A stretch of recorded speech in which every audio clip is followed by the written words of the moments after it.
पंचमी तिथियों में, बसंत पंचमी मां भगवती शुद्ध विद्या स्वरूपिणी सरस्वती श्री पंचमी की दिवस पर पहली बार वनजाग पद्धति के अनुसार रथ निर्माण करने के लिए पहली लकड़ी संग्रहित होता है। और बसंत पंचमी से लेकर के वैशाख शुक्ल तृतीया जो अक्षय तृतीया नाम में परिचित है, सत्ययुग की आविर्भाव उत्सव नक्षत्र दिवस है। इसी दिवस पर भगवान स्वयं जगन्नाथ महाप्रभु आज्ञामाल प्रदान करता है। माला मुकुंद शिरसा नुपम प्रमोद लाभाधरी कृत सुरद्रवकांत गंधम अंधिकृतालिनचयाम पवनम प्रसारी गंध प्रणाशित कलुषो नमान। भगवान जगन्नाथ महाप्रभु आज्ञामाल प्रदान करते और अक्षय तृतीया से भगवान जगन्नाथ जी की रथ का निर्माण, रथ खड़ा में जहां पर निर्माण होता है इसको खड़ा कहा जाता है। इसी खड़ा में भगवान रथ महाप्रभु को जो तीनों रथ नंदीघोष ताड़ ध्वज दर्प दलन तीनों रथ का निर्माण कार्य अयमारंभ होता है। और इसी का ऐसे ऐसे दिवस भी प्रस्तुत है। किसी दिवस पर भगवान जगन्नाथ रथ का चक निर्माण होगा, अख निर्माण होगा, इनका चारी नहाक उठेगा, तो इनका पवित्र दिवस भी निर्धारित है। इसी दिवस से निर्धारित होकर के महाप्रभु जगन्नाथ महाप्रभु ज्येष्ठ पूर्णिमा जिसको स्नान पूर्णिमा कहा जाता है, इसी दिन भगवान जगन्नाथ महाप्रभु रत्न सिंहासन परित्याग करते हैं। रथ यात्रा की पहली शुरुआत वहां से अयमारंभ होता है। मंदिर का ईशान्य कोना में एक मंडप है जिसको कहा जाता है स्नान मंडप। इसी स्नान मंडप में भगवान पहन्य विजय होकर के भगवान आकर के भगवान स्नान मंडप में विराजमान होने के बाद भगवान की नित्य नीति मंगलारती, इसके बाद अवकाश की मतलब होता है भगवान हम लोग जैसे दंत मंजन करते हैं, जीवा प्रक्षालन करते हैं, स्नान करते हैं, भगवान जगन्नाथ हर दिन ऐसा ही दंत मंजन करते हैं और जीवा प्रक्षालन करते हैं और स्नान भी करते हैं। इसी को कहा जाता है अवकाश।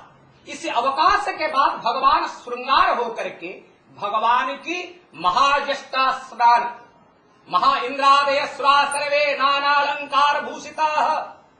इंद्रादि देवलोक ने पहली बार ज्येष्ठ पूर्णिमा के दिन महाज्येष्ठ मंत्र में भगवान को स्नान करते हैं और इसी स्नान के बाद भगवान एक पवित्र श्रृंगार में भक्त लोग को दर्शन देते हैं और इसी श्रृंगार की नाम है गजानन श्रृंगार व हाथी वेश कहा जाता है।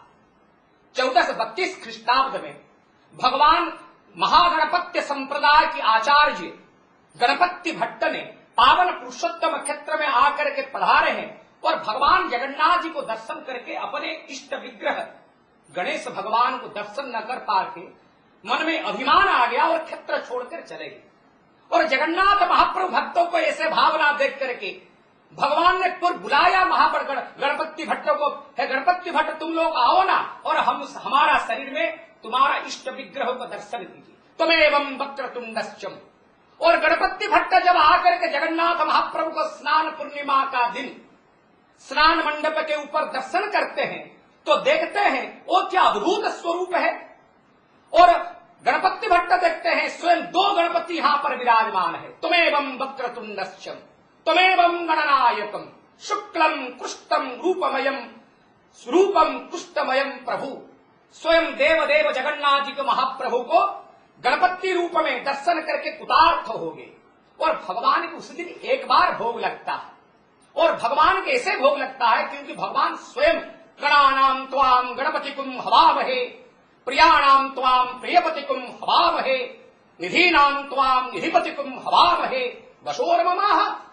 भगवान गणपति रूप में प्रकट होकर के श्रृंगार होकर के रक्तवर्ण सीना पार्वती नंदन धोड़ा कड़ा हाथी जगत नाथ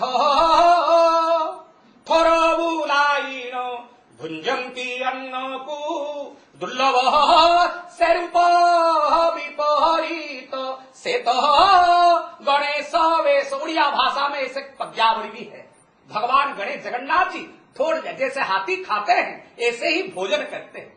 इसके बाद क्योंकि उस दिन जो स्नान होता है 108 बर्तन में महाजल आकर के अधिवास होकर के महाजस्ता मंत्र में स्नान होता है। लोकाचार का मतलब बात अनुसार भगवान जगन्नाथ जी ज्यादा स्नान करने से भगवान जगन्नाथ जी को बुखार आ जाता है, ज्वर आ जाता है, ऐसा भी आ जाता है।